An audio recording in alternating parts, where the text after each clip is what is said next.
In this video, I will show you how to add a header image to your Google form. First, open the form you'd like to add a header image to, and click on the paint palette icon at the top. This will open up a menu where you can choose your theme settings. Now, click Choose Image under the Header tab to choose a header image for your form. If you're happy with the available options, your job is done. Just click the one you like and you're good to go. But if you want to use your own image, there are just a couple more steps. You'll need to upload your image and crop it to fit Google's recommended size, a 4:1 ratio.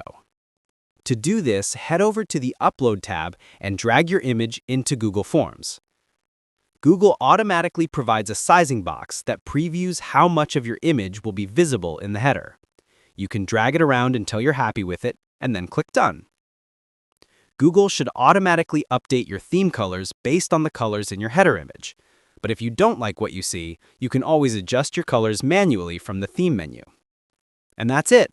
Your header image is live, and your form now has a little more personality. If you found this video helpful, please like it and be sure to subscribe for more useful tutorials.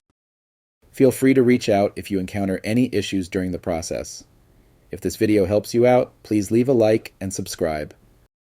Comment below if you have any questions. If you need further assistance, consider hiring a professional using the link in this video below.